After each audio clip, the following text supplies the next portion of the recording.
निकली तो क्या भारत जोड़ो यात्रा का इम्पैक्ट नहीं हो पाया और कांग्रेस को जोड़ नहीं पाई भारत जोड़ो यात्रा? ये बड़ा सवालिया निशान लग गया है, क्योंकि एक बार फिर से सचिन पायलट, कभी अशोक गहलोत बोलते हैं और उसके बाद कभी सचिन पायलट बोलते हैं, कभी कोरोना का जिक्र चला आता है, कभी गद्दारों और नक्कारों का जिक्र चला आता है। तो ये आलम है कांग्रेस पार्टी का राजस्थान में। ये तब है जब राहुल गांधी ने हिदायत दी थी कि कांग्रेस अपने आप को सुधार ले, राजस्थान में काम अच्छा चल रहा है, पर नेताओं को, मंत्रियों को सड़कों पर उतरना पड़ेगा जिस तरह से भारत जोड़ो यात्रा में उतरे।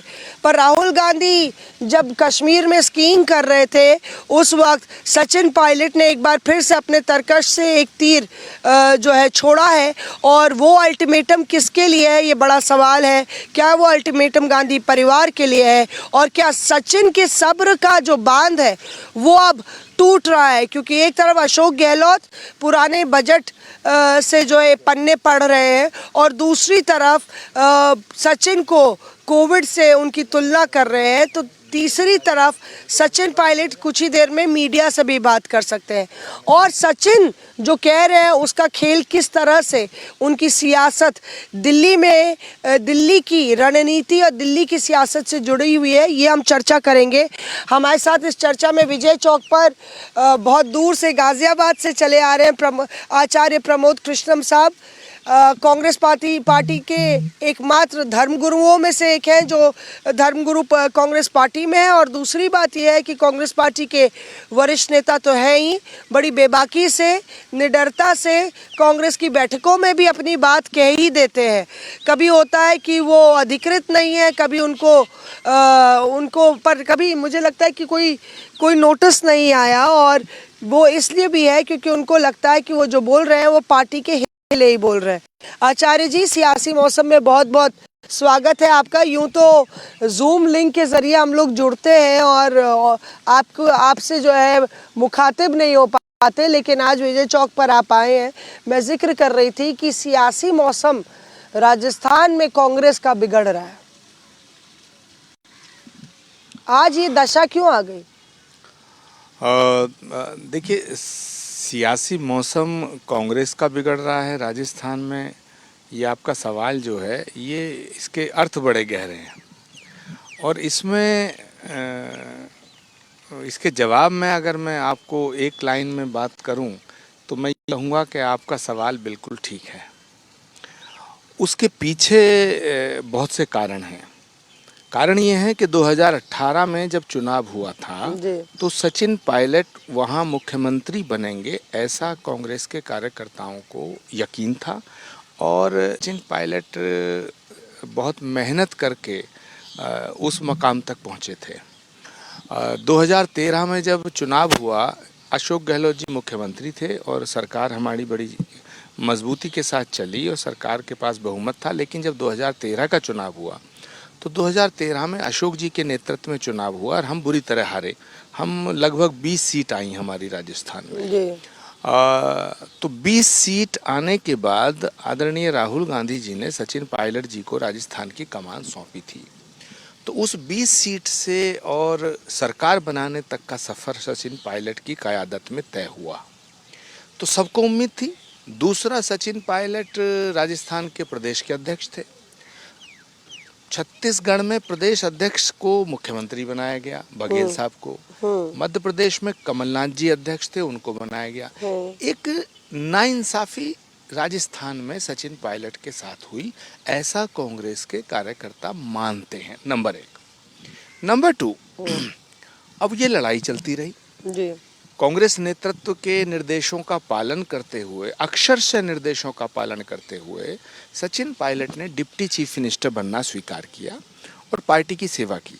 लेकिन जिस तरह से सचिन पायलट की तौहीन, बेइज्जती और उनको क्या क्या कहने की बात और तमाम तरह का उनके खिलाफ साजिशें हुई, और उस साजिश में बहुत बड़े बड़े लोग शामिल हुए। उसके बाद फिर कांग्रेस नेतृत्व, जो सोनिया गांधी जी ने ऑब्जर्वर भेजे जिसमें आदरणीय खड़गे जी और अजय माकन जी गए, उनकी बहुत तौहीन हुई। उसके बाद अजय माकन जी ने और वेणुगोपाल जी ने खुद कहा कि ये अनुशासनहीनता है, फिर नोटिस जारी हुए, जो नोटिस जारी हुए वो 3 मिनिस्टर उसमें शामिल हैं। तो सवाल है, किसी भी बात का फैसला नहीं हुआ। जब कोई अनिर्णय जो है, ये सबसे बड़ा माइनस पॉइंट है। तो अब पहला सवाल खड़ा होता है कि भाई सोनिया गांधी जी के निर्देश पे जो ऑब्जर्वर गए थे, उनकी जो तौहीन की गई उसका क्या हुआ, लोग जानना चाहते हैं। दूसरा, लोग ये जानना चाहते हैं कि भाई अशोक गहलोत जी वरिष्ठ नेता हैं, लेकिन 2013 में जब वो चीफ मिनिस्टर थे तो पार्टी का क्या हुआ। 2018 में सरकार बनी, अब अशोक गहलोत जी आज चीफ मिनिस्टर हैं। बीच में जो लड़ाई झगड़े हुए, मनमुटाव हुए, फिर दिल्ली ने बात की, अहमद पटेल साहब जिंदा थे उस समय। तो बहुत से ऐसे सवाल हैं जो खड़े हो रहे हैं। और एक सबसे बड़ा सवाल मौसमी आज मैं कहना चाहता हूं कि ये सारी कद क्यों हो रही है। ये हो रही है अशोक गहलोत जी को बचाने के लिए। उनको बचाने के लिए किस चीज से? अशोक गहलोत जी को बचाना चाहती हैं बहुत बड़ी बड़ी ताकतें। और मुझे ये कहने में गुरेज नहीं है कि देश के कुछ बड़े उद्योगपति भी इसमें लग गए हैं कि वहाँ अशोक गहलोत जी रहने चाहिए। उनके हितों को भी साधा जा रहा है।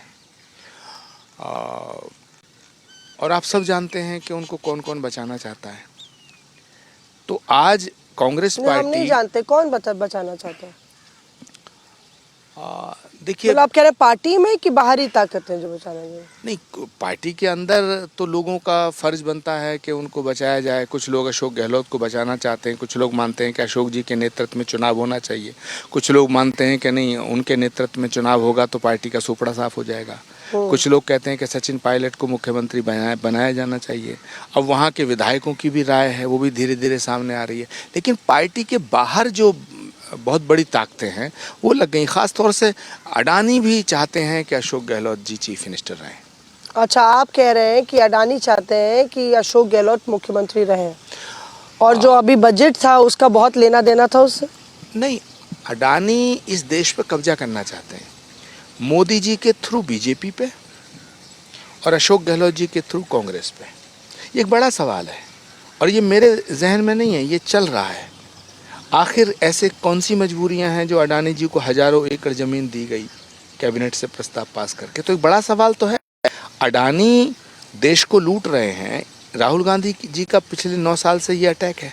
तो उनको जानकारी नहीं होगी राहुल गांधी को? आपको लगता है अगर अशोक गहलोत ने कोई भी इस तरह का MOU साइन किया, मेमोरेंडम ऑफ अंडरस्टैंडिंग हुई, अडानी जी के साथ एक ही मंच पर बैठे थे, उनकी प्रशंसा भी कर रहे थे अशोक गहलोत, तो ये क्या राहुल गांधी की जानकारी के बगैर हुआ होगा आपको लगता है? मौसमी, कांग्रेस की विडंबना ये है कि जो राहुल गांधी चाहते हैं वो कांग्रेस करती नहीं है। अच्छा, जो राहुल चाहते हैं, बड़ी बात आचार्य प्रमोद कृष्णम यहाँ कह रहे हैं कि एक तो उन्होंने कहा कि अडानी अशोक गहलोत को बचाने के लिए बड़ी बड़ी ताकतें लगी हुई हैं, बड़े बड़े कॉर्पोरेट हाउसेस लगे हुए। दूसरी बड़ी बात आप ये कह रहे हैं, आज आचार्य प्रमोद कृष्णम कई बड़े खुलासे भी करेंगे और कई बड़े आरोप भी लगाएंगे, और हम लोग उनसे ऐसा नहीं कि हम सब बात सुनेंगे, हम काउंटर क्वेश्चन भी करेंगे।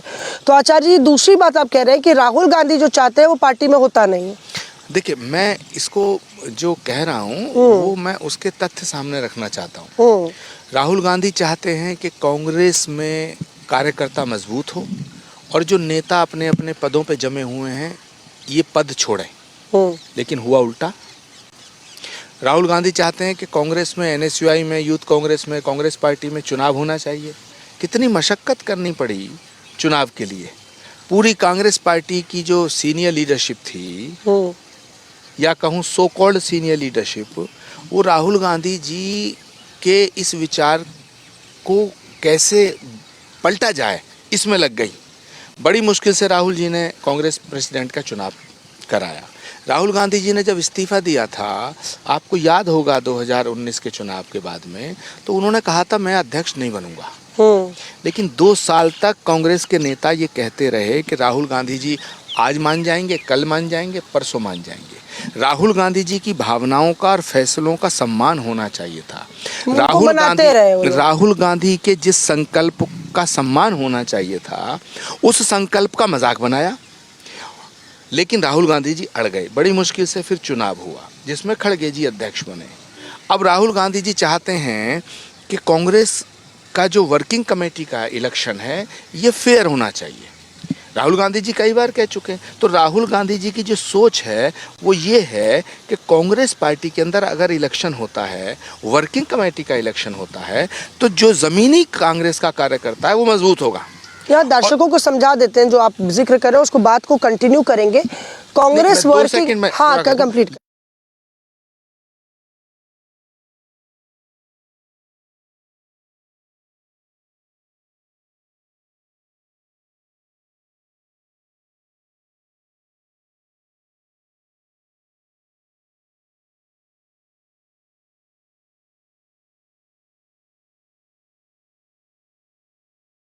कांग्रेस के भीतर कुछ नेता राहुल गांधी जी की सोच पे पानी फेरना चाहते हैं। वो चाहते हैं कि कांग्रेस वर्किंग कमेटी का इलेक्शन ना हो, सिर्फ नॉमिनेशन हो। तो ये इसलिए मैंने कहा कि राहुल गांधी जी तो खुद चाहते थे। उन्होंने तो खुद कहा कि भाई पुराने लोगों को अब छोड़ देना चाहिए, नयों को आगे आना चाहिए। ये साफ इंडिकेशन था कि अशोक जी को तो हट जाना चाहिए था। सचिन पायलट का रास्ता साफ होना चाहिए था, लेकिन हुआ उल्टा। सचिन पायलट के खिलाफ साजिश होना, राहुल गांधी जी के खिलाफ साजिश होना। तो कांग्रेस पार्टी के भीतर का जो ये जो एक कॉकस है, ये राहुल गांधी जी के उन विचारों के खिलाफ है। में कॉकस क्या है जो राहुल गांधी के विचारों के खिलाफ है, ये इस पर हम लोग बात करेंगे। पर देखिए, कांग्रेस कार्य समिति क्यों महत्वपूर्ण है आपको समझा दें। कांग्रेस कार्य समिति जो है सबसे बड़ी डिसीजन मेकिंग बॉडी है। जब कोई बड़े फैसले होते हैं, पहले जो है कांग्रेस में ये फैसले, बड़े फैसले जब लिए जाने थे तब कांग्रेस की कार्य समिति को बुलाया जाता था, उसमें बातचीत होती थी और उसमें रेजोल्यूशन पारित किए जाते थे। लेकिन पिछले दो दशक से, 2-3 दशक से कांग्रेस की जो कार्य समिति है वो लगातार कमज़ोर पड़ती गई। वो इसलिए क्योंकि चुनाव बंद हो गए। लगभग 2 दशक से, मुझे लगता है कि कलकत्ता वाले अधिवेशन में आखिरी चुनाव हुआ था और उसके बाद कांग्रेस कार्य समिति का चुनाव ही नहीं हुआ है। राजेश पायलट से लेके शरद पवार, गुलाम नबी आज़ाद, बड़े बड़े सूरमा, सीताराम केसरी के दौरान कांग्रेस कार्य समिति में आर पार की लड़ाई छिड़ गई थी कि किस तरह से कांग्रेस कार्य समिति में आया जाए और वहाँ से जो है प्रस्ताव पारित किया जाए सीताराम केसरी को हटाने का, या क्योंकि इतनी पावरफुल वो बॉडी होती थी। लेकिन उसके बाद जिस तरह से कांग्रेस अध्यक्ष की कमान सोनिया गांधी ने सौंपी और लगातार उनको एक्सटेंशंस मिले, लॉन्गेस्ट सर्विंग वो प्रेसिडेंट बनी, तो कांग्रेस साइकोफिंसी करके उनकी जो वो सुनना चाहते हैं वो बातें करके कांग्रेस कार्य समिति में बने रहे। तो ये अपने आप में, इसका जिक्र आचार्य इसलिए कर रहे हैं क्योंकि रायपुर का जो अधिवेशन होने वाला है उसमें कांग्रेस कार्य समिति का चयन होना है। मल्लिकार्जुन खड़गे नए अध्यक्ष आए हैं, जाहिर तौर पे वो अपनी नई कार्य समिति बनाएंगे। पुरानी समिति अब भंग हो गई है, एक स्टीयरिंग कमेटी है। तो जैसे ही ये कार्य समिति आ जाएगी, 12 लोग का इलेक्शन होना है इसमें, 12 लोगों का। कई बड़े बड़े नाम, सलमान खुर्शीद, प्रियंका गांधी वाड्रा, सचिन पायलट और दिग्विजय सिंह, तमाम जो नेता अभी कार्य समिति में है, रणदीप सुरजेवाला, मुकुल वासनिक, केसी वेणुगोपाल, इतने तमाम जो लोग हैं वो इस चुनाव में खड़े हो सकते हैं। पर क्यों गुरेज है चुनाव लड़ने से, ये बड़ा सवाल है। और आचार्य जी, सचिन पायलट का भी मैंने जिक्र किया, तो क्या आपको लगता है कि जो दोनों चीज़ें कनेक्टेड है, एक राजस्थान में उनको कोई रास्ता ना दिखना और दूसरा कांग्रेस कार्य समिति, आप कह रहे हैं कि वो राहुल गांधी की जो भी विशेष है या राहुल गांधी जो कहते हैं उनका गला घोटने का काम एक बड़ा कॉकस कर रहा है, तो ये दोनों इंटरलिंक्ड है आपको लगता है? देखिए, बीजेपी क्या चाहती है? बीजेपी ये चाहती है कि कांग्रेस पार्टी एक परिवार की पार्टी है, ऐसा सिद्ध कर दें। वो राहुल गांधी जी ने ये सिद्ध कर दिया कि भाई मैं कांग्रेस का अध्यक्ष नहीं बनूंगा और कांग्रेस का अध्यक्ष अगला गांधी परिवार के बाहर का होगा। और खड़गे जी को अध्यक्ष बना के राहुल गांधी जी ने बीजेपी के मुंह पे एक तमाचा मारा, पॉलिटिकल तमाचा मारा, और ये सिद्ध कर दिया कि भाई जो तुम आरोप लगाते थे कि कांग्रेस पार्टी का अध्यक्ष कोई गांधी नेहरू परिवार के बाहर का नहीं हो सकता, वो गलत सिद्ध हो गया। एक बात तो इससे बीजेपी तड़पी है। बीजेपी के सारे हमले राहुल गांधी पे क्यों हैं? उसका कारण तो होगा ना कोई। उसका कारण यही है कि राहुल गांधी का जो विजन है वो एकदम क्लियर है। राहुल गांधी अब ये चाहते हैं कि कांग्रेस पार्टी के ऊपर जो दूसरा आरोप लग रहा है, जिसमें बीजेपी ये आरोप लगाती है कि कांग्रेस का पूरा जो ये स्ट्रक्चर है, ये जो कांग्रेस वर्किंग कमेटी है, बेसिकली ये वर्किंग कमेटी नहीं है, नॉन वर्किंग कमेटी है। अच्छा, कांग्रेस नॉन वर्किंग कमेटी, ये भाजपा के लोग कहते हैं अक्सर, बहुत को अखरने वाला है, आप पता नहीं लगातार वो कहते हैं कांग्रेस वर्किंग कमेटी नहीं है, नॉन वर्किंग कमेटी है। तो राहुल गांधी नहीं, इसलिए है कि वहाँ कोई डिस्कशन नहीं होता है, वहाँ सब क्योंकि नॉमिनेटेड हैं, जो आदमी नॉमिनेटेड होता है वो अपने विचारों को रखने की उतनी उसमें हिम्मत नहीं होती है, ठीक है, तो वो उस सच्चाई को बयां नहीं कर पाते हैं। राहुल गांधी ये चाहते हैं कि कांग्रेस की जो वर्किंग कमेटी हो वो एक्चुअल वर्किंग कमेटी हो, एक सशक्त वर्किंग कमेटी हो, जो कभी राजीव जी के समय, सोनिया जी के समय, उस समय पहले जब बनी थी, सीताराम केसरी के समय, इंदिरा गांधी जी के समय, तो राहुल गांधी चाहते हैं कि कांग्रेस की जो वर्किंग कमेटी है वो ताकतवर हो, क्योंकि अगर बीजेपी को 2024 में हटाना है, मौसमी इसमें साफ सुन लीजिएगा, तो केवल और केवल ओनली एक कांग्रेस पार्टी है जो बीजेपी को कश्मीर से कन्याकुमारी तक, अटक से कटक तक टक्कर दे सकती है। अगर बीजेपी को हटाना है तो कांग्रेस को मजबूत करना पड़ेगा, और अगर कांग्रेस को मजबूत करना पड़ेगा, कांग्रेस को मजबूत करना है, कांग्रेस को सशक्त करना है, नीचे से ऊपर तक, ऊपर से नीचे तक, तो फिर कार्यकर्ताओं में जोश भरना पड़ेगा, और कार्यकर्ताओं में अगर जोश भरना है तो कार्यकर्ताओं को ऐसा लगना चाहिए कि उन्हें सम्मान दिया जा रहा है। तो राहुल गांधी ये चाहते हैं कि कार्यकर्ताओं में जोश आए, उनकी ये जो पदयात्रा है उसका भी मोटिव यही था, और उससे जोश आया। लेकिन कुछ नेता चाहते हैं कि कांग्रेस वर्किंग कमेटी का चुनाव ना हो। अब मुझे आप बताइए, कांग्रेस वर्किंग कमेटी का अगर चुनाव होगा तो जो कांग्रेस वर्किंग कमेटी का इलेक्शन लड़ेंगे वो कांग्रेस के नेता तो लड़ेंगे, तो फिर क्यों नहीं चाहते? आरएसएस का तो नेता लड़ेगा नहीं, तो फिर कोई क्यों नहीं समाजवादी चाहते? का तो लड़ेगा नहीं, कोई बीजेपी का तो लड़ेगा नहीं, बिल्कुल, कोई तमिलनाडु से आके स्टालिन की पार्टी का तो लड़ेगा नहीं, बिल्कुल, कोई चौटाला जी की पार्टी का तो नहीं लड़ेगा, ठीक है। कांग्रेस पार्टी का जब इंटरनल इलेक्शन होगा तो कांग्रेस के नेता चुनाव लड़ेंगे, बिल्कुल, उनमें से एक जीतेगा, एक हारेगा। तो कांग्रेस पार्टी में जो लोग वर्किंग कमेटी जीत के आएंगे वो कार्यकर्ताओं की पसंद होगी, इसलिए वो कार्यकर्ताओं के हितों में फैसला करेंगे, और जब कार्यकर्ताओं के हितों का फैसला होगा, कार्यकर्ता हमेशा सही होता है, गलत नेता होता, कार्यकर्ता कभी गलत नहीं होता। करोड़ों कार्यकर्ता आज है जो भूखा रह करके चने चाव के कांग्रेस का झंडा लिए खड़ा है। और ये जो राहुल गांधी जी की यात्रा में जो 6 महीने चली है लगभग, इसमें भी कांग्रेस के कार्यकर्ताओं का बहुत बड़ा रोल है। कांग्रेस के नेता तो शक्ल दिखा के 10 कदम चल के फोटो खिंचा के चले जाते थे राहुल गांधी के साथ, लेकिन जो पैदल चले हैं वो तो कार्यकर्ता चले हैं। तो मेरा कहने का मतलब है कि राहुल गांधी चाहते हैं कांग्रेस मजबूत हो, उस मजबूत होने के लिए कांग्रेस के नेताओं को मजबूत होना जरूरी है, और कांग्रेस के नेताओं को मजबूत होने के लिए कांग्रेस के कार्यकर्ताओं में जोश आना जरूरी है, कांग्रेस के कार्यकर्ताओं में जोश आने के लिए कांग्रेस के कार्यकर्ताओं का सम्मान होना जरूरी है, और कांग्रेस के कार्यकर्ता का जब सम्मान होगा तो कांग्रेस वर्किंग कमेटी जो चुन कर आएगी वो कांग्रेस के हितों में फैसला लेगी, वो किसी के इच्छा के अनुसार फैसला नहीं लेगी। This is the main point. अब कुछ लोग लग गए कि साहब कांग्रेस वर्किंग कमेटी का चुनाव ना हो, तो मैं समझता हूँ ये कैसी राजनीति है। अपनी पार्टी के अंदर तो आंतरिक लोकतंत्र है। राहुल गांधी सबसे बड़े समर्थक हैं आंतरिक लोकतंत्र के, राहुल गांधी सबसे बड़े समर्थक हैं देश के अंदर लोकतंत्र के। राहुल गांधी जी की जो लड़ाई है से वो क्या है? राहुल गांधी जी का कोई उनसे झगड़ा निजी नहीं है। राहुल गांधी जी का झगड़ा है सिद्धांत के ऊपर, उसूलों के ऊपर, और मौसमी उसूलों पर आंच आए तो टकराना जरूरी है। पर उसूलों पे अगर आंच आए तो टकराना जरूरी है, और अगर जिंदा हो तो फिर जिंदा नजर आना जरूरी है। तो इसलिए अगर हम कांग्रेस पार्टी के लिए ये कहते हैं कि साहब बीजेपी कहती है कांग्रेस पार्टी एक जेब की पार्टी है ना, तो ये मैसेज देना ज़रूरी है, और ये मैसेज दिया जाना चाहिए कांग्रेस पार्टी के द्वारा। राहुल गांधी जी की जो इच्छा है वो ये है कि जिस तरह कांग्रेस के अध्यक्ष का चुनाव हुआ उसी तरह कांग्रेस की वर्किंग कमेटी का चुनाव हो, लेकिन अब फैसला कांग्रेस पार्टी को करना है।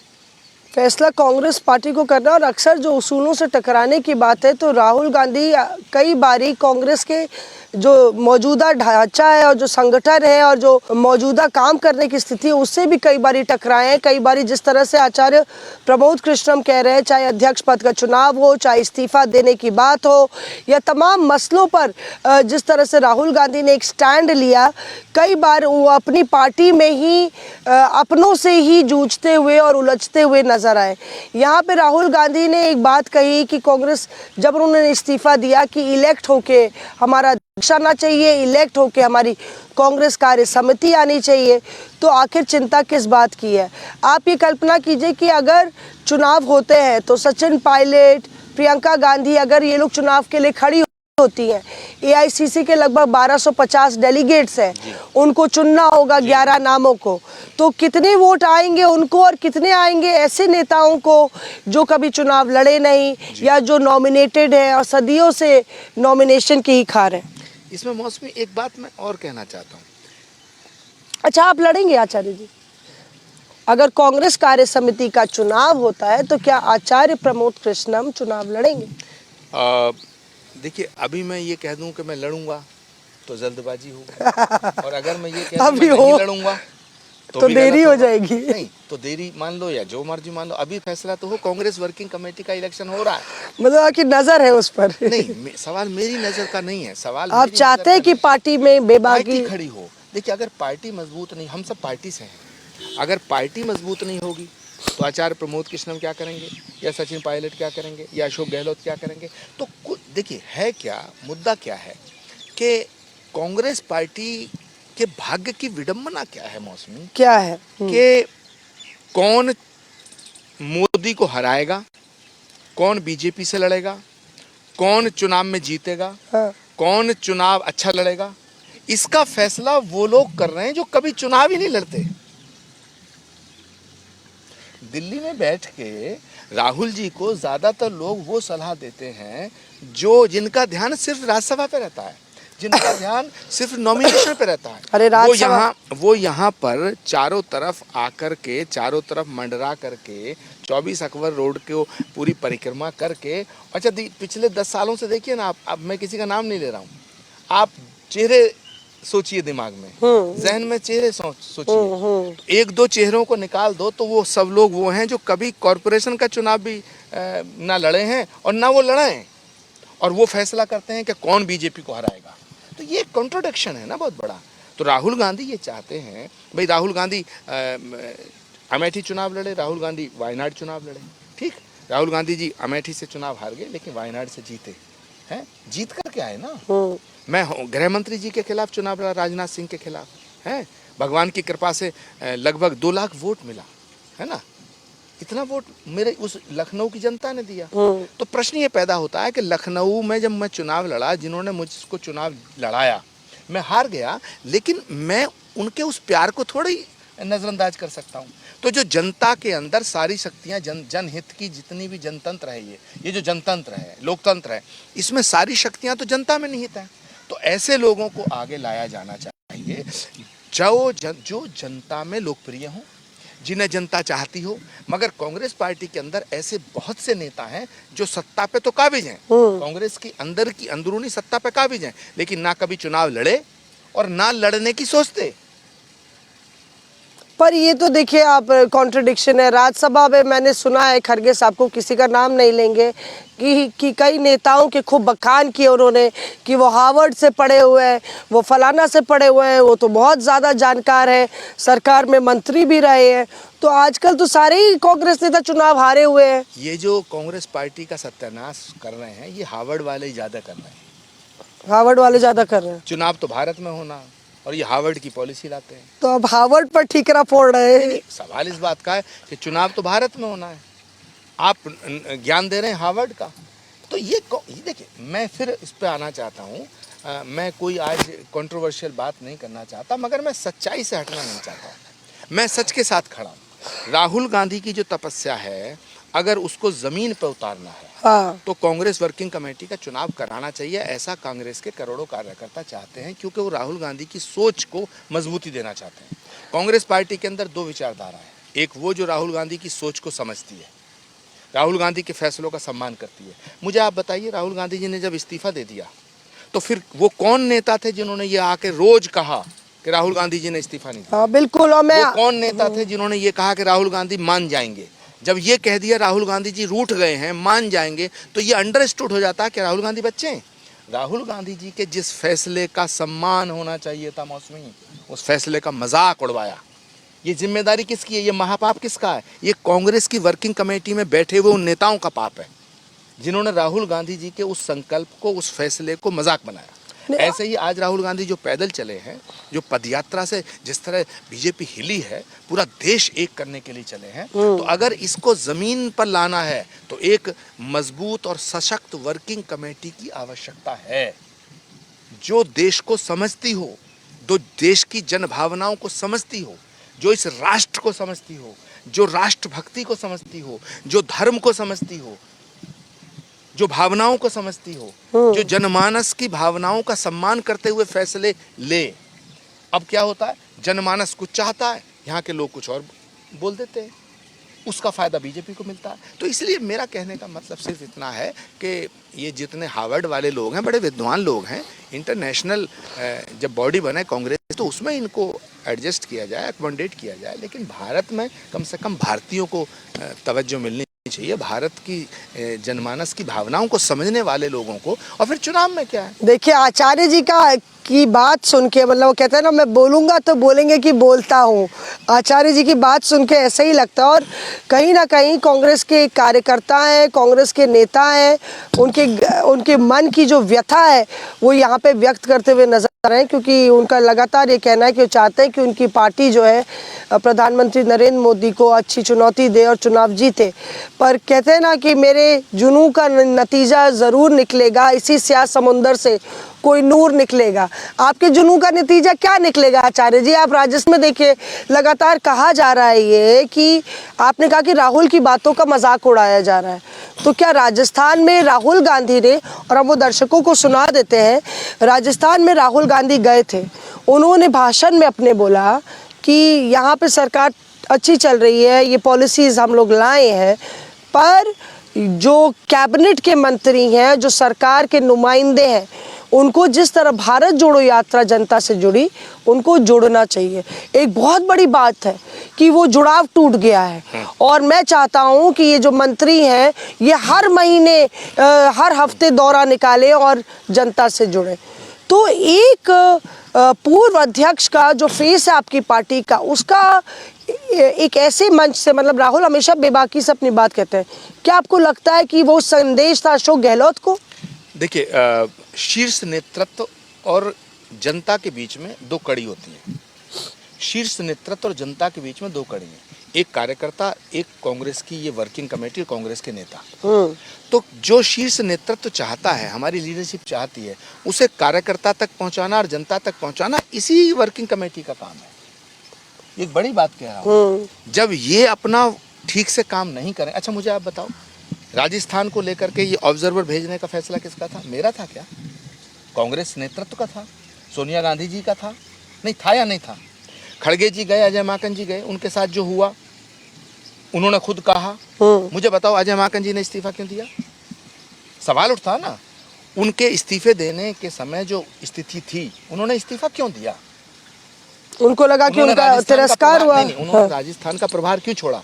उन्होंने इसलिए छोड़ा कि भाई जब कांग्रेस नेतृत्व की जो लोग बेइज्जती कर रहे हैं, हम उन्हें नोटिस दे रहे हैं, आज तक उस नोटिस पे फैसला नहीं हुआ। अगर कांग्रेस लीडरशिप ये मानती है कि अजय माकन जी का, खड़गे जी का अपमान करके उन 3 मंत्रियों ने अच्छा काम किया, तो फिर ये कह दें पब्लिक डोमेन में कि हमने इनको क्षमा किया।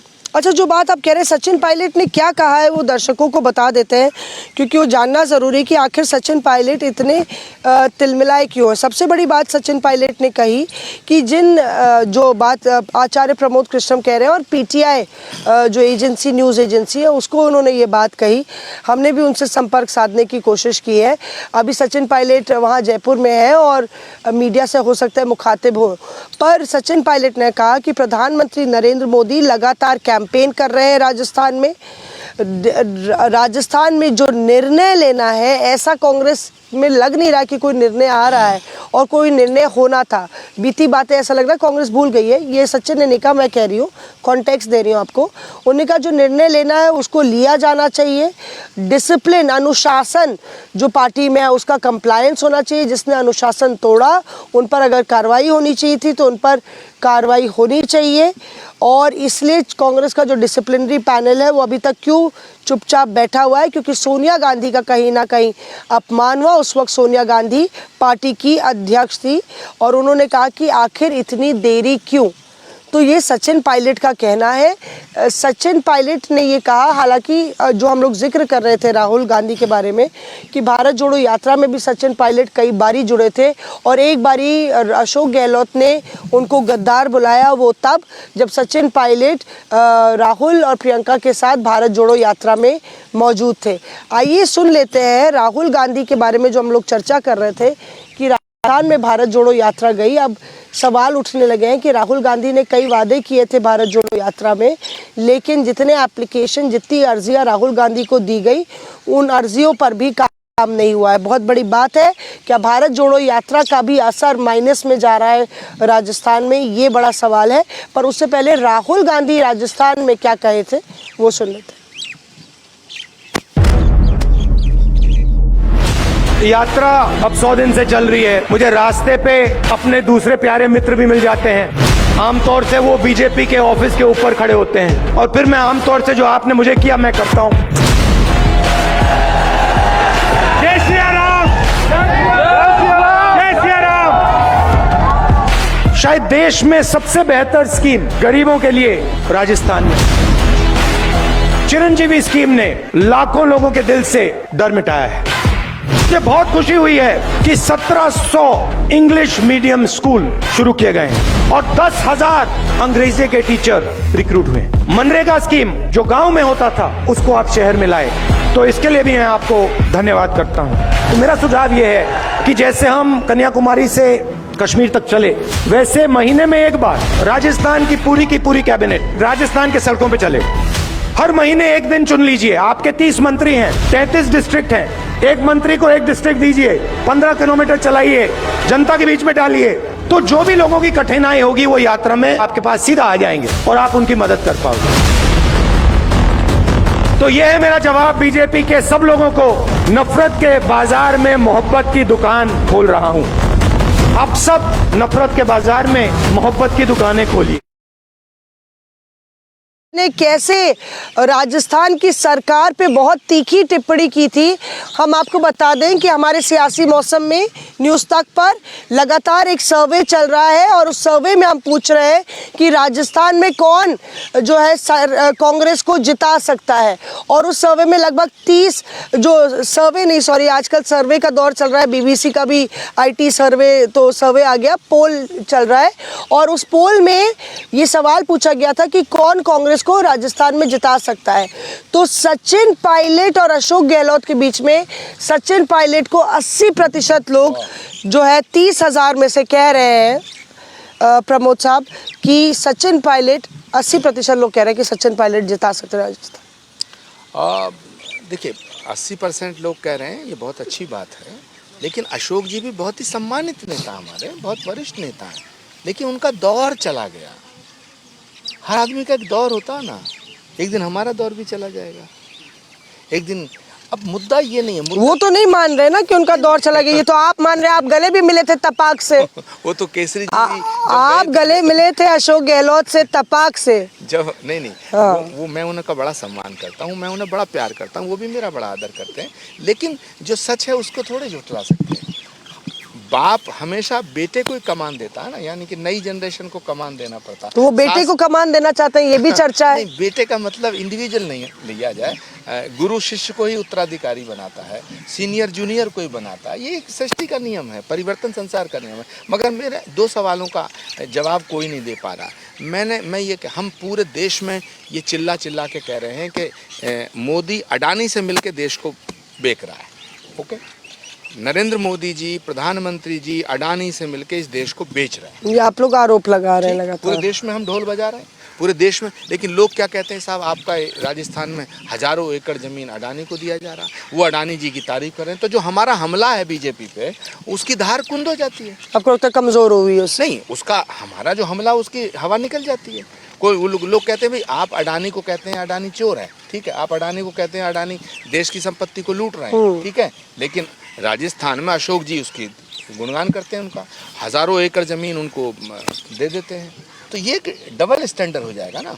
तो प्रश्न ये पैदा होता है कि राहुल गांधी जी का जो इस समय सबसे बड़ा महाभारत चल रहा है, राहुल गांधी जी ने संकल्प लिया है कि बीजेपी को हटाना देश से, उसमें कौन लोग हैं जो राहुल गांधी जी के इस संकल्प के साथ हैं मौसमी, और कौन लोग हैं जो उनके इस संकल्प को शक्तिहीन कर रहे हैं। तो अब फैसला इसका होना है। मैं दावे के साथ कहता हूं, पक्का मेरा विश्वास है, मैं राहुल जी को जो समझता हूं वो दृढ़ संकल्पित व्यक्ति हैं। उन्होंने जो जो कहा है उस पर वो टिके हैं। उन्होंने कहा कि कांग्रेस के अध्यक्ष का चुनाव होगा तो हुआ, उन्होंने कहा मैं अध्यक्ष नहीं बनूंगा तो नहीं बने। क्या देश में कोई ऐसा नेता और है किसी भी और पार्टी में, कांग्रेस की तो बातें छोड़ दो, जो अपनी कही हुई बात पे टिकता हो, जो अपने कमिटमेंट पे कायम रहता हो? तो एक ऐसा नेता जो अपने कमिटमेंट पे कायम रहता है, वो कांग्रेस को मजबूत करना चाहता है, वो अपनी जान हथेली पे रख के घूम रहा है, वो अपने त्याग, तपस्या और बलिदान की पराकाष्ठा को छू चुका है, 3.5 4 हजार किलोमीटर पैदल चल चुका है, लेकिन कांग्रेस खड़ी नहीं हो रही है। इसके पीछे क्या क्या क्या क्या क्या आपको नजर आता है? इसके पीछे सिर्फ एक ही मसला है, एक ही मुद्दा है कि राहुल गांधी जी के संकल्प को जो मजबूती देने का काम जिस वर्किंग कमेटी या जिन नेताओं को करना चाहिए, वो कहीं ना कहीं या तो भाजपा से मिले हुए हैं, या उनकी नीयत ठीक नहीं है, या वो कांग्रेस को कमजोर होता हुआ देखना चाहते हैं, वो राहुल गांधी जी को फेल होता हुआ देखना चाहते हैं। आप ये राहुल गांधी जी के खिलाफ साजिश है। राहुल गांधी को फेल होना देखना चाहते हैं कांग्रेस के ही नेता, और कोई कारण ही नहीं है। और बीजेपी के इशारे पे काम कर रहे हैं, आप कह रहे हैं। बीजेपी से लड़ सकते हैं, हम चाहते हैं इस पर देश आधार होना चाहिए ना आपका। तो मैं बता रहा हूँ ना, हम बता आखिर कारण क्या है कि हम जो राहुल गांधी जो बोलते हैं वो जमीन पे क्यों नहीं उतरता? अब राहुल गांधी जी जो कहना चाहते हैं वो जमीन पे उसको इम्प्लीमेंट करने की जिम्मेदारी भी राहुल गांधी की है। राहुल गांधी चल दिए पैदल, लेकिन भारत के अंदर जो जागरण होना चाहिए था वो दायित्व तो पार्टी का था। पार्टी ने क्या किया? राहुल गांधी जी पैदल चले, पार्टी ने क्या किया? जिन पार्टी के नेताओं को पूरे देश में माहौल बनाना चाहिए था, वो तो उनके साथ चल रहे थे। भाई राहुल गांधी जी के साथ तो जनता चलनी चाहिए थी ना, लेकिन जो नेता दिल्ली में थे वही नेता राहुल गांधी को घेरे वहां खड़े थे। कार्यकर्ताओं की शिकायत ये है कि हम राहुल जी से जब मिलने चाहते थे तो हम ही नहीं मिल पाते। आप कह रहे हैं भारत जोड़ो यात्रा में भी नहीं मिल पाते थे? कहाँ मिल पाते थे? उन्हीं 10-20 लोगों की कंसेंट होती थी, वही प्रोग्राम बनाते थे। राहुल जी तो बेचारे चल रहे थे पैदल। उन्हें अब हर काम राहुल गांधी थोड़ी करेंगे, हर काम राहुल गांधी नहीं करेंगे। राहुल गांधी जो कर सकते हैं उससे ज़्यादा कर रहे हैं, लेकिन कांग्रेस पार्टी का जो फर्ज है, कांग्रेस पार्टी का जो दायित्व है, उसको तो कांग्रेस पार्टी को निभाना चाहिए। राहुल गांधी ने कह दिया जी मैं अध्यक्ष नहीं बनूंगा, सुनो, तो उसी का गलत इंटरप्रिटेशन कर दिया। फिर राहुल जी ने कहा कि नहीं मैं चुनाव कराऊंगा। नहीं, ये बात आपने कह दी, ये बात आपने दोहरा दी, उसको दोहराने से फायदा नहीं है। आपने बहुत ही अपनी बात बिल्कुल साफगोई से कही है, पर जो आरोप आप लगा रहे हैं, ये भी कहा जा सकता है कि आचार्य प्रमोद कृष्णम जब कांग्रेस वर्किंग कमेटी में आ जाएंगे, वो भी G23 की तरह काम कर रहे हैं। अखिलेश प्रसाद सिंह बिहार के इंचार्ज बन गए, फलाना ढिमकाना कहीं के इंचार्ज बन गए, शशि थरूर चुनाव लड़ लिए, अब कांग्रेस कार्य समिति में उनको जगह दे दी जाएगी शायद। तो इस तरह से सब अपनी जगह के लिए लड़ाई थी। जो अकोमोडेट हो गए G23 वाले, तो लड़ाई खत्म हो गई। तो आप पर भी ये आरोप लगेगा? फिर मेरे ऊपर तो आरोप कितने लग जाए मुझे उससे कोई फर्क नहीं पड़ता। मैं सच के साथ खड़ा था, सच के साथ खड़ा हूँ। कांग्रेस, मेरी दो बातें, कांग्रेस पार्टी को मजबूत करना होगा अगर बीजेपी को हराना चाहते हो। बीजेपी को अगर हराना है तो कांग्रेस को खड़ा करना है। कांग्रेस को अगर खड़ा करना है तो कांग्रेस में इनर डेमोक्रेसी, आंतरिक लोकतंत्र और मजबूत करना होगा। कांग्रेस पार्टी के कार्यकर्ताओं को मजबूत करना होगा। और जो मैं मानता हूं यही संकल्प राहुल जी का है। राहुल जी की सोच को मजबूत करके ही बीजेपी को हराया जा सकता है। ये बीच का रास्ता लेके बीजेपी को नहीं हराया जा सकता। नरेंद्र मोदी और अमित शाह और योगी ने जिस तरह देश को बर्बाद करने की एक तरह से रणनीति बनाई है, इस देश को एक तरह से बर्बाद किया जा रहा है, उसको अगर बचाना है तो राहुल गांधी जी की सोच को ताकत देनी पड़ेगी, और वो सिर्फ एकमात्र रास्ता है कि कांग्रेस पार्टी को मजबूत होना पड़ेगा। कांग्रेस की मजबूती का एक मात्र रास्ता है कि कांग्रेस के वर्किंग कमेटी के चुनाव कराए जाने चाहिए। वर्किंग कमेटी के चुनाव कराए जाने चाहिए। एक बड़ा धड़ा ये मानता है कि वर्किंग कमेटी के चुनाव होने चाहिए। आपको बता दें कि एक कॉन्स्टिट्यूशन कमेटी समिति बनी है जो पार्टी के कॉन्स्टिट्यूशन को देख रही है। उसमें ऐसी चर्चा जोरों पर है कि कुछ अमेंडमेंट्स किए जा सकते हैं, पूर्व अध्यक्षों को परमानेंटली वर्किंग कमेटी का मेंबर बनाया जा सकता है, ऐसा हो सकता है, और भी कुछ प्रपोजल्स हो सकते हैं, और अभी इस पे निर्णय नहीं हुआ है।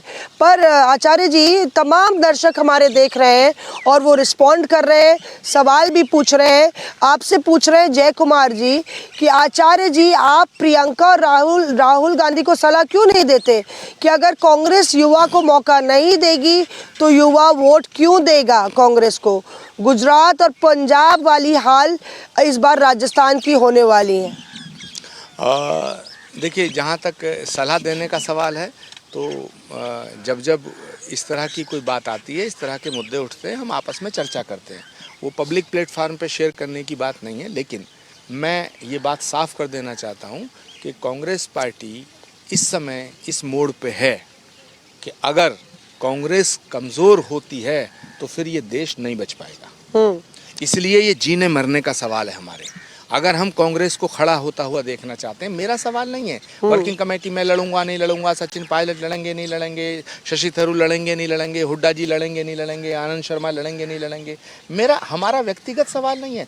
हमारा मुद्दा है कि कांग्रेस में जो वर्किंग कमेटी है, जो टॉप लीडरशिप मानी जाती है, वो चुनकर आए। एक सैद्धांतिक मसला है। नहीं, उसमें दूसरी बात, अशोक गहलोत वाले मामले पर आशीष मिश्रा कह रहे हैं, और मैंने तमाम दर्शकों को आपको कहा है कि आप एक तो पोल में भी हिस्सा लीजिए, उसमें बताइए कि सचिन पायलट या अशोक गहलोत कौन चुनाव जिता सकता है। दूसरी बात है कि अपने सवाल पूछिए जो हम आचार्य जी से डायरेक्ट पूछ सकते हैं। और तीसरी बात यह है कि मैं आशीष मिश्रा का कमेंट पढ़ देती हूँ। आशीष जी के ये कह रहे हैं कि अशोक गहलोत साहब को तेंदुलकर और धोनी से प्रेरणा लेनी चाहिए, ना कि सौरभ गांगुली से। चुनाव से पहले बिना किसी रार के सचिन पायलट को उन्हें कमान सौंपनी चाहिए। तो मैं उस सवाल को आगे बढ़ाती हूँ कि अब आपको लगता है अब बहुत देर हो चुकी है? अगर सचिन पायलट को अभी भी मुख्यमंत्री बनाए, 6-8 महीने के लिए मुख्यमंत्री बन के क्या कर पाएंगे, क्या गुल खिला पाएंगे? कोई चमत्कार तो होने वाला नहीं है। देखिए, ये एक ऐसा सवाल है कि जो भविष्य के गर्भ में है। देर हुई है कि नहीं हुई, आपका क्या मानना है? देर हुई है। सचिन पायलट जी को कमान अब समय अब लेट हो गया, टू लेट हो गया। सचिन पायलट जी को अब से 1.5 साल पहले कमान सौंपी जानी चाहिए थी। कम से कम उन्हें 2.5 साल का मौका मिलना चाहिए था। लेकिन अगर 2.5 साल का मौका नहीं मिला है तो 1 साल का मिलना चाहिए था। अब तो 1 साल भी नहीं बचा है। ना 2.5 साल ना 1 साल। अब तो 1 साल भी अब आधा साल भी नहीं रह गया। हाँ, अब तो 1 साल भी नहीं बचा है। हाँ। तो सवाल इस बात का है कि इसमें मैं यही कह सकता हूँ, समथिंग बेटर देन नथिंग। अगर अभी भी फैसला ले लिया जाता है, कांग्रेस पार्टी का नेतृत्व तो इस पर गंभीर हो जाता है, कांग्रेस पार्टी इस पर कोई ठोस फैसला लेता है, तो मुझे लगता है राजस्थान बचाया जा सकता है। 24, 25, 26 3 दिन का अधिवेशन होना है रायपुर में। क्या उसमें चर्चा होगी? सचिन पायलट भी होंगे, अशोक गहलोत भी होंगे, तमाम नेता आमने सामने होंगे। एक पहला जो लिटमस टेस्ट था भारत जोड़ो यात्रा, वो राजस्थान के को जोड़ नहीं पाया है, ये तो साफ हो गया है। और कहीं ना कहीं फिर राहुल गांधी के मन में भी ये सवाल होगा कि क्या राजस्थान की रार बरकरार रहेगी या राहुल गांधी और मल्लिकार्जुन खड़गे इसको अनदेखा करेंगे, जो खुद खड़गे साहब एक ऑब्जर्वर थे। पर आइए सुनते हैं, क्योंकि लगातार सचिन पायलट पर हम लोग चर्चा कर रहे हैं। सचिन पायलट ने राजस्थान में क्या कहा है 2024 की लड़ाई को लेकर, और किस तरह से वो ये कह रहे हैं कि बहुत देर हो गई है, अगर किसी ने गलती की है और कार्रवाई होनी है तो उन पर कार्रवाई होनी चाहिए। कि राहुल जी की जो भारत जोड़ो यात्रा है उसका समापन 30 जनवरी को हो रहा है श्रीनगर में। एक ऐतिहासिक और एक साहसिक यात्रा राहुल जी ने निकाली है, भारत को जोड़ने की, हर मायने में जोड़ने की। जो समाज में द्वेष, घृणा, टकराव की एक हिंसा का वातावरण बना हुआ है उसको समाप्त कर सब लोगों को साथ लेकर चलने की। जनता से जुड़े इश्यूज जो हैं, महंगाई के, करप्शन के, बेरोजगारी के और तमाम जो संस्थाओं को खोखला करने की साजिश की जा रही है, उसके खिलाफ राहुल जी ने एक मुहिम छेड़ी है और अप्रत्याशित समर्थन इस यात्रा को मिला है। आपने देखा होगा लाखों लाख लोग राहुल जी की यात्रा जुड़े। हम सबको भी सौभाग्य मिला। 6 राज्यों में मैं गया हूँ, मैं फिर जाऊँगा कश्मीर 30 तारीख को जब समापन होगा। लेकिन यात्रा के आगे हमारी पार्टी का जो एक अभियान है, हाथ से हाथ जोड़ो अभियान, वो 26 तारीख को चालू होगा। पूरे देश भर में 2 महीने चलेगा, 26 मार्च तक। प्रियंका जी महिलाओं को लेकर हर राजधानी में देश की जाएंगी और लोगों को, युवाओं को मतदान केंद्र तक, गांव, पंचायत, ढाणी, शहर, कस्बे, सब लोगों को जोड़ रहे हैं। डोर टू डोर प्रोग्राम होगा। एक तो केंद्र की सरकार की जो नाकामियां हैं उसको जनता तक पहुंचाएंगे और राहुल जी का पार्टी का संदेश लेकर जाएंगे। हमारी कोशिश रही है कि किसानों को, नौजवानों को जोड़ें और राजस्थान में जो इतिहास बना है पिछले 30 साल में कि भाजपा कांग्रेस, उसको समाप्त कर पुनः दोबारा सरकार कांग्रेस की बनाएं। इसको लेकर तमाम इलाकों में सभी लोग दौरा कर रहे हैं। मुझे मौका मिला, कई किसान सभाओं को संबोधित करने का मौका मिला और बहुत समर्थन लोगों का मिला पार्टी को, हम सब लोगों को। मुझे पूरा विश्वास है कि 10 महीने बाद जब चुनाव होंगे तो उसमें कांग्रेस पार्टी को दोबारा जनता का आशीर्वाद प्राप्त होगा। सर, राहुल गांधी रेफरी रहेंगे आप? राहुल जी कांग्रेस पार्टी के एक ऐसे नेता हैं जिन्होंने शायद बहुत लोग ऐसा करते हैं कि जिम्मेदारी को स्वीकार किया जब कांग्रेस पार्टी 2019 का चुनाव हारी और इस्तीफा दिया और उन्होंने कहा मैं दोबारा अध्यक्ष नहीं बनूंगा। हम सब चाहते थे वो बने, लेकिन उन्होंने उदाहरण दिया है। बहुत से ऐसे लोग हैं जो हारते हारते थकते नहीं लेकिन पदों को छोड़ते नहीं है, लेकिन राहुल जी ने एक एग्जाम्पल दिया, उदाहरण दिया है और देश में शायद ही कोई ऐसा दूसरा उदाहरण होगा। तो उनका अनुसरण हम लोग कर रहे हैं और राहुल जी, प्रियंका जी, खड़गे साहब, हम सब मिलकर, जैसे हमने हिमाचल प्रदेश में भाजपा को पराजित किया है, ऐसी तमाम राज्यों में भाजपा को हराने का काम करेंगे। Thank you sir. राष्ट्राध्यक्ष जी ने जो बयान दिया तो कहा गया कि जिस तरह से अनुशासन की तोड़ा जाता है पार्टी के नेताओं द्वारा, पदाधिकारी, उसको लेकर एक बयान दिया, उसके लेकर आप क्या कहेंगे? क्या बयान था उनका? किस तरह का अनुशासन नेता भंग कर रहे हैं? मैं तो जानता हूं और मैं समझता हूं कि हमारी पार्टी बहुत पुरानी पार्टी है और अनुशासन बहुत ज़रूरी है। जहां कहीं भी कोई भी व्यक्ति अनुशासन को तोड़ता है, चाहे वो कितना बड़ा पद या पोस्ट पर हो, लेकिन अनुशासन पार्टी का सबके लिए बराबर है। तो मुझे लगता है कि जो भी निर्णय करना है, कैसे करना है, क्या करना है, उसका काम वो पार्टी के नेतृत्व का है, ऐसी का है, उससे वो काम करेंगे। देखिए, आपके दौरों से मुख्यमंत्री की मोबिलाइजेशन, मेरे दौरे लगातार जहाँ जहाँ मुझे देखो, हमारा जो जनसंपर्क है जनता के बीच में, क्योंकि यही 7-8 करोड़ लोग हैं जिनको हम लोगों को साधना है और समय रहते हम प्रचार चालू करें। जैसे मैंने कहा, हाथ से हाथ जोड़ो अभियान, भारत जोड़ो अभियान, हमारे किसान सम्मेलन, हम सब चाहते हैं कि पार्टी संगठित रहे, किसानों को, नौजवानों को पुनः पार्टी से जोड़ें, ताकि 10 महीने के बाद जब जनता के बीच जाएं तो उन लोगों का वोट और आशीर्वाद दोनों हम लोगों को मिले। तो 2023 में चुनाव हम जीतेंगे कांग्रेस पार्टी। तो सुना आपने कि किस तरह से सचिन पायलट, दरअसल माफ कीजिएगा, ये 2-3 दिन पहले की सचिन पायलट की बाइट है, आज उन्होंने कोई बयान नहीं दिया है। पर मैं देख रही थी, हमारे तमाम दर्शक कह रहे हैं, एक दर्शक है, स्टूडेंट है शायद या कोई, लोकेश नागर, अब पायलट आए या गहलोत आए, 4 साल राजस्थान की सरकार ने जनता को धोखा दिया है, जनता किसी को भी माफ़ नहीं करेगी। ये जो छीछा लेदर मची है, जो ऊहापोह की स्थिति थी सरकार में, क्या आपको लगता है कांग्रेस ने अपने ही पैर पर कुल्हाड़ी मारी?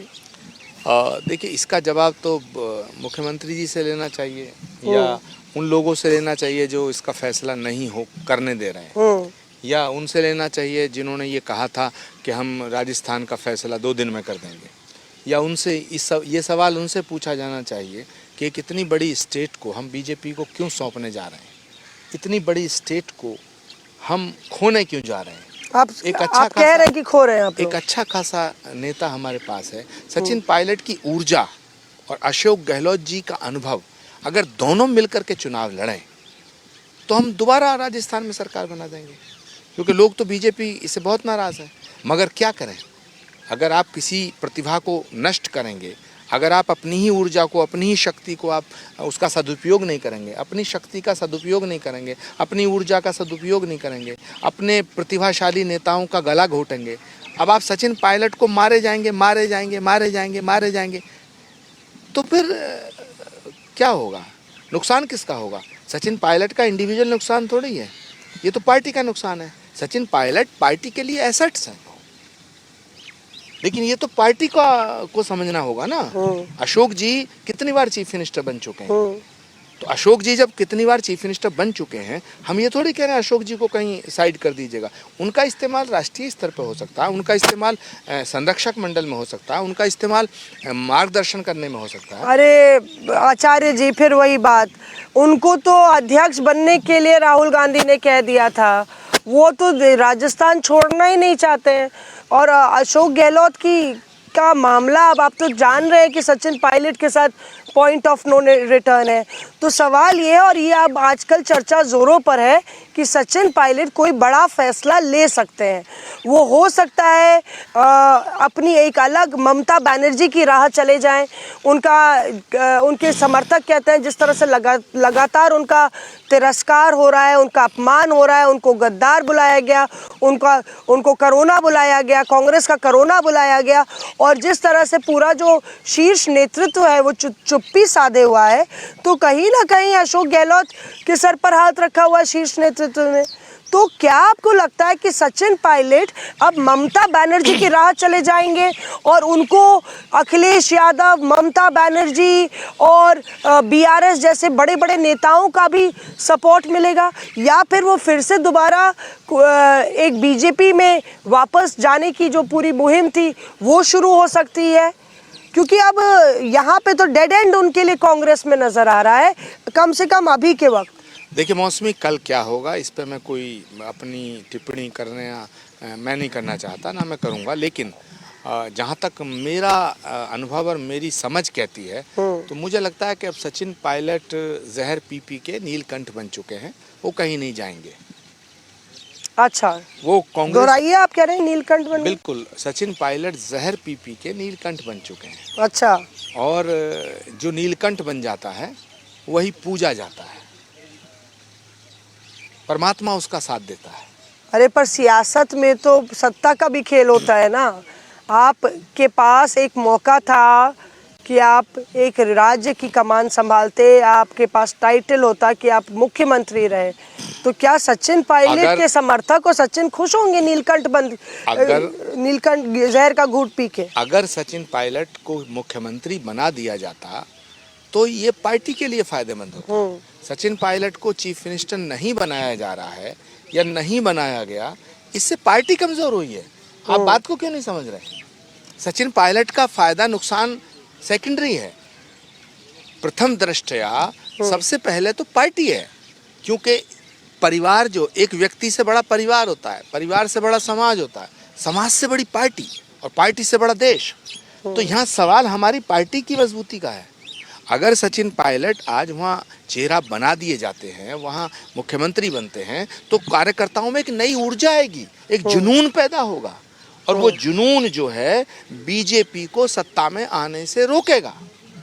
ऐसा कांग्रेस का कार्यकर्ता महसूस करता है।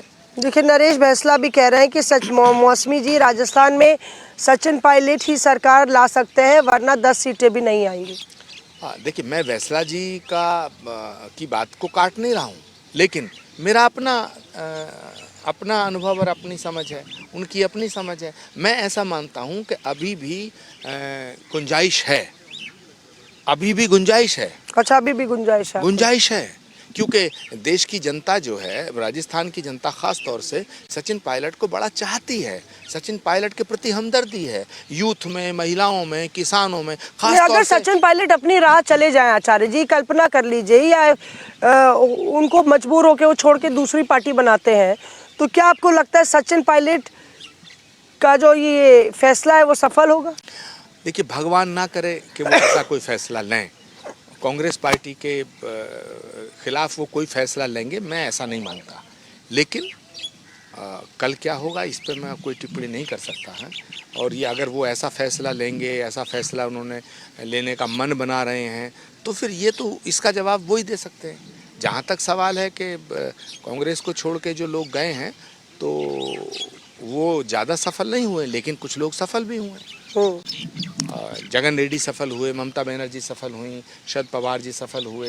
देखा है, अगर कोई मास लीडर है, मास फॉलोइंग ठीक है, है, वो सफल हो सकते हैं और भगवान, लेकिन मैं प्रार्थना करूंगा परमात्मा से कि सचिन जी ऐसा कोई फैसला ना लें जिससे कांग्रेस कमज़ोर हो। और मैं कांग्रेस के नेताओं से, कांग्रेस के शीर्ष नेताओं से खासतौर से अनुरोध करना चाहता हूं कि ये फैसले लेने की घड़ी है, इनमें ज़्यादा डिले नहीं है। जितना फैसला ज़्यादा लंबा होता है उतना ख़राब हो जाता है। तो आखिर पहली बात यह है कि उन मंत्रियों को जो नोटिस दिया गया था, आप इस पर फैसला लीजिएगा कि वो मंत्रियों की गलती थी या नहीं। अगर उनको क्लीन चिट देना है तो कह दीजिएगा कि आपकी कोई गलती नहीं थी, गलती खड़गे जी की और गलती अजय माकन जी की थी, आप कह दीजिएगा। अगर आपको लगता है कि गलती सचिन पायलट की है तो सचिन पायलट जी को कहिएगा। आप भी जानते हैं आचार्य जी, फैसला लेना होता तो कब का ले लिया गया होता। नहीं तो अगर फैसला ना लेना ही कोई फैसला है, हाँ, तो ये तो गलत फैसला है। अगर फैसला ना लेना फैसला है तो ये गलत फैसला है। मैं इसका समर्थन नहीं करता। मुझे लगता है कांग्रेस पार्टी को राजस्थान पे फैसला लेना चाहिए। मुझे लगता है कांग्रेस पार्टी को वर्किंग कमेटी के चुनाव पर फैसला लेना चाहिए। मुझे लगता है कांग्रेस पार्टी को मोदी के खिलाफ प्राइम मिनिस्ट्रियल कैंडिडेट डिक्लेयर करके फैसला लेना चाहिए। ये सारे फैसले होने चाहिए। प्राइम मिनिस्ट्रियल कैंडिडेट की बात कर रहे हैं तो राहुल गांधी का क्या एक डिस्कशन हुआ था राजस्थान के नेताओं के साथ, वो हम दिखाएंगे, पर उससे पहले सुन लीजिए। हुआ तुझसे बिछड़ने के बाद ये मालूम कि सिर्फ तू नहीं था, तेरे साथ एक दुनिया थी। अक्सर जब नेता पार्टी छोड़ के चले जाते हैं तो पार्टी को ये एहसास, कुछ नेता ऐसे भी होते हैं, वो ये एहसास दिला जाते हैं कि उनके साथ समर्थकों का सागर था जिसको कांग्रेस पार्टी या किसी भी पार्टी ने खो दिया, चाहे वो महाराष्ट्र में शरद पवार हो या बंगाल में ममता बनर्जी हो या वाईएसआर जगन रेड्डी हो आंध्रा में। और उसकी वजह से कांग्रेस जो है निमित्त मात्र हो गई इन राज्यों में। तो अपने आप में कांग्रेस को इस पर मंथन करना पड़ेगा। राहुल गांधी भारत जोड़ो यात्रा में काफ़ी लंबे समय तक आप तस्वीरें देख रहे हैं, राजस्थान में उन्होंने बिताया। सचिन पायलट, अशोक गहलोत को एक साथ लेकर चलने की उन्होंने कोशिश की और नेताओं से भी वो रूबरू हुए थे। राहुल गांधी की वो बातचीत सुन लेते हैं, उसके भी कई सियासी मायने हैं। और भारी सुनियो जनता सारी रे, और भारी सुनियो जनता सारी रे, भारी सुनियो जनता सारी रे, और भारत जोड़ो यात्रा अलवर में भारी रे। भारी सुनियो जनता सारी रे, भारत जोड़ो यात्रा अलवर में भारी रे, अलवर में भारी रे, अलवर में भारी रे, अलवर में भारी रे, अलवर में भारी रे। भारी सुनियो जनता सारी रे, भारत जोड़ो यात्रा अलवर में भारी रे, भारी सुनियो जनता सारी रे, भारत जोड़ो यात्रा अलवर में भारी रे। एक बच्चा था, उनके लिए बोला कि इनके पिताजी को बुलाओ। 3 जन आ गए, 3 पिताजी आ गए। आपको पता नहीं लग रहा, मैं बता रहा हूँ, लोग बच्चे उठा के ला रहे हैं। किसी ने बच्चा पकड़ा हुआ है, उसका बच्चा उठा के ला रहे हैं। मैंने कहा ये तुम्हारा बच्चा है, फिर चुप हो जाते हैं। कह रहे चलो सही पेटा को भेजो। और सबसे ज्यादा परेशानी उस दिन जिस दिन रघुराम राजन जी आए थे, उस दिन आप इतना फास्ट चले कि हर आदमी शायद अपने मन में प्रार्थना कर रहा था कि थोड़ा धीरे हो जाओ। डोटासरा जी स्पेशली कर रहे थे। आपको काफी दर्द हुआ? मेरे को दर्द हुआ, लेकिन हर नया डॉक्टर मिला मेरे को रोजाना। एक दिन तो एक कहता है कि बर्फ का शेक कर ले, दूसरे दिन एक कहता है गर्म में पानी में डाल दे, तीसरे दिन कहता है गोली ले ले, नहीं तो इन दोनों से नहीं होगा, चौथे दिन कहता है एक क्रेप बंडी मान ले। फिर ये जेब में गोली रखते हैं कि एक गोली ले लो, चलना है। आप तो खाओ, आप चल रहे हो कन्याकुमारी से, लेकिन हम लोग जितना चलते हैं उतना वहाँ वो खाने का हो जाता है, तो मेरे को लगता है कोई लाभ नहीं हो रहा उसका। इतना चलने के बाद आधा किलो किसी का वजन तो कम हो। अध्यक्ष जी इतना चले आप तो कम हुआ 2-5 किलो। अध्यक्ष जी का लग रहा है।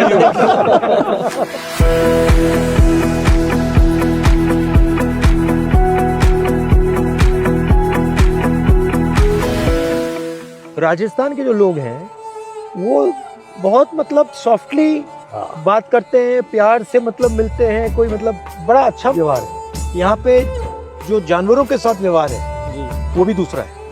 ठीक है। जैसे 2-3 बार जानवर आए यात्रा में, किसी ने मारा नहीं उनको। नहीं मारे। एक हमारा जो कर्मचारी है, कोई गाय आ गई होगी इसके खेत में, उसने पत्थर लिया और गाय को भगाने की कोशिश की, लेकिन वो पत्थर जाके लगा उस गाय के बीच में यहाँ, और गाय वहीं मर गई। तो वो महाराज पहुंच गए हरिद्वार, गाय को वहां जाके हरिद्वार में प्रायश्चित किया। उसके बाद 11वें दिन आया वो। कि यहाँ पे जो अग्निवीर स्कीम है उसको ये बहुत अच्छी तरह समझते हैं। बाकी स्टेट्स में थोड़ा कंफ्यूजन है कि है क्या, पर यहाँ पे बिल्कुल क्लैरिटी है कि मतलब ये हम ठगे जा रहे हैं। बहुत विरोध किया है सर, सब समझ बट इनको बिल्कुल सबको मालूम है, जो भी आ रहे हैं यंगस्टर्स आ रहे हैं, कह रहे हैं कि देखो ये मतलब हमारा नुकसान हो रहा है ये। सर हमारे यहाँ जो डिस्ट्रिक्ट है झुंझुनू, फौजी भी सब वहाँ से, टीचर्स भी हमारे यहाँ पे सब वहाँ से, डॉक्टर्स भी वहाँ से, तो बाड़मेर जैसलमेर है, वहाँ हम ट्रांसफर्स बैन रखते हैं क्योंकि सब इसी डिस्ट्रिक्ट से आते हैं। तो एक बहुत लिटरेसी रेट हाई है, तो जनरली सब कुछ यहाँ से आते हैं। वेस्टर्न राजस्थान जोधपुर जहाँ से सीएम साहब हमारे, हम पॉलिटिकल आईक्यू के लिए नोन है, लिटरेसी रेट हमारी लो है, और हम राजस्थान के अंदर राजनीतिक चेतना हमारे वहाँ ज्यादा है, लिटरेसी वहाँ ज्यादा है, जॉब्स वहाँ से ज्यादा आते हैं। एक पॉइंट सर ऐसा है माधोपुर में, एक लड़की है रोती हुई, बिलखती हुई, वो आपके पास आई, आपने उसको सीने से लगाया, वो और ज्यादा रोने लगी, and you gauged it that she is not crying out of happiness, she is crying out of pain. तो suddenly sir what you did, उस लड़की को आपने पकड़ के उल्टा घुमा दिया कैमरे के सामने, and you spoke to her for 5 minutes, keeping back on the camera, you resolved her thing, and then you sent her back. Because I saw myself coming to see me. अगर मैंने सोचा कि अगर मैं यहाँ आता और मैं रो रहा होता और मुझे इतना दर्द होता कि मैं सबके सामने रो रहा हूँ, तो फिर मैं अपना मुंह इनको नहीं दिखाना चाहता। सर एक अपने देश की जो परंपरा है ना, वो यात्राओं के प्रति बहुत श्रद्धा है लोगों में। चाहे राजनीति के लिए लोग पैदल चले हों, चाहे आजादी की लड़ाई के लिए पैदल चले हों, या धार्मिक स्थल पे जाने के लिए पैदल चले हों। रैलियां लगातार जब भी पॉलिटिकल हम करते हैं, लेकिन जितनी ताकत हम लगाते हैं ना, उससे बहुत कम ताकत लगानी पड़ी है। लोग पैदल आए हैं 5-5 किलोमीटर से पैदल। ऐसा लोग कह रहे हैं कि वापस दोबारा भी यात्रा निकाल रहे हैं क्या? कश्मीर से वापस करने को बात नहीं, ऐसा हमें कंफर्म नहीं है, लेकिन ऐसा सुन रहे हैं। जो आपको क्या लगता है करना चाहिए? कहाँ से कहाँ? सर तो मैं तो इसलिए कह रहा हूँ, मेरा इंटरेस्ट है कि उसमें भिलवाड़ा अगर वापस राजस्थान 1 करोड़ 35 लाख परिवारों का सरकार हर साल 1 करोड़ 35 जो गरीब फैमिली है राजस्थान में 2200 करोड़ रुपए सालाना प्रीमियम जमा करा रही सरकार। MRI free, CT scan free. गरीब आदमी जब तकलीफ होता है, तकलीफ आती है उसको, तो संख्या तो बहुत ज़्यादा नहीं होती है, तो हमने सबके लिए कर दिया, तो कॉन्फिडेंस हो गया भाई कि अगर बीमारी हो गई मेरे को तकलीफ नहीं आएगी।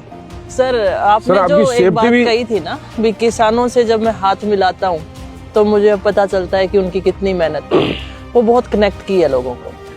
और आज की जो सभा थी उसमें जो आपकी कनेक्टिविटी जो पब्लिक से थी वो बहुत अच्छी है।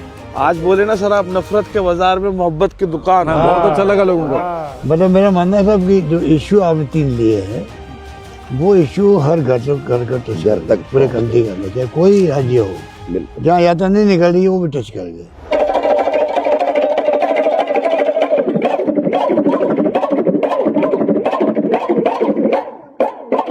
और राजस्थान में आई यात्रा भारी है प्रचार, राजस्थान में आई यात्रा भारत है प्रचार।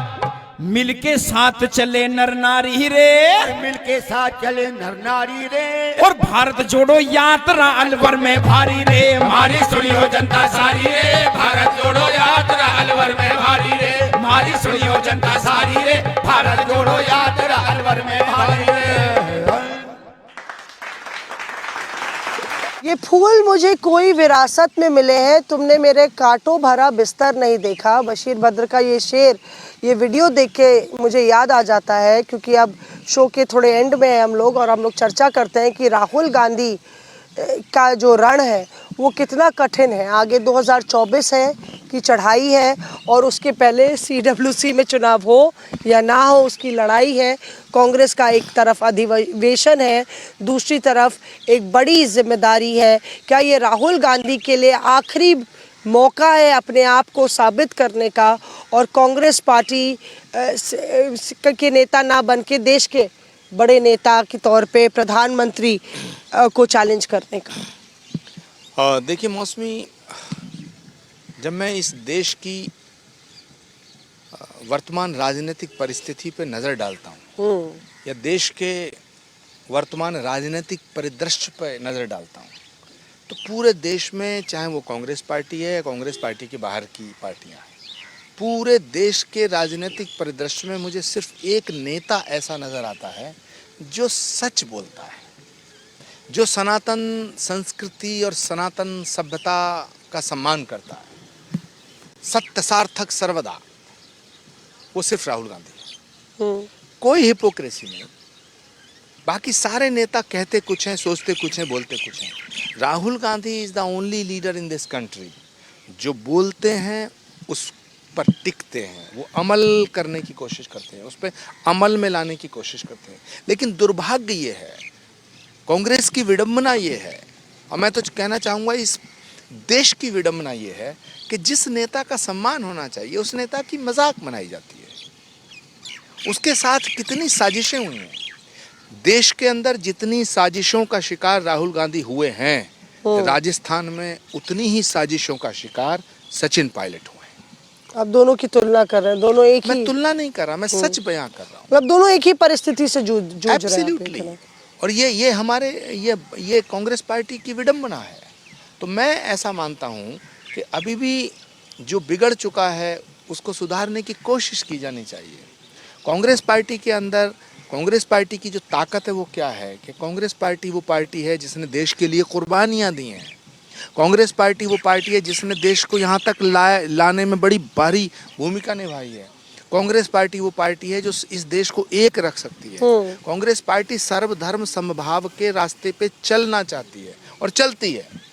इस कठिन दौर में भी जहां लोग धर्म के नाम पर, जातियों के नाम पर नंगा नाच करते हैं, अपने अपने स्वार्थों की पूर्ति के लिए उसूलों को ताक पे रखते हैं, कांग्रेस पार्टी उसूलों से समझौता नहीं करती। तो इस परिस्थिति को ध्यान में रखते मुझे ऐसा लगता है कि कुछ बड़े फैसले करने का वक्त आ चुका है। बड़े फैसले करने का वक्त आ गया है और आखिर देखना होगा कि कांग्रेस इस अग्नि परीक्षा से कैसे गुजरती है। ज़्यादा दिल्ली दूर नहीं है, अभी काफ़ी सियासी घमासान छिड़ा ही हुआ है। और जिस तरह से आचार्य प्रमोद कृष्णम भी कह रहे थे कि सचिन पायलट वही फेस कर रहे हैं जो राहुल गांधी यहाँ दिल्ली में फेस कर रहे हैं। जिस तरह से उनका मजाक उड़ाया जा रहा है, उनके फैसलों का मजाक उड़ाया जा रहा है। आज आचार्य प्रमोद कृष्णम साहब ने कोई भी ऐसा निशाना छोड़ा नहीं है। मुझे लगता है कि आपके कई मैंने इंटरव्यू किए हैं और मुझे ये भी लगता है कि आपको लगता है कि ये एक आखिरी लकीर है, मतलब कि अब समय निकल चुका है और 24 के रण में भी, चाहे सचिन पायलट के लिए राजस्थान का रण हो और राहुल गांधी के लिए दिल्ली का रण हो, अब रणभेरी बच चुकी है और समय ख़त्म होता चला जा रहा है। मौसमी में जाते जाते दो बातें कहना चाहूँगा कि मुझे मालूम है कि मेरी हद मुकर्रर है, मुझे मालूम है कि मेरी हद मुकर्रर है, लेकिन हदों में बांधकर खुद को मुझे जीना नहीं आता। वाह वाह वाह वाह।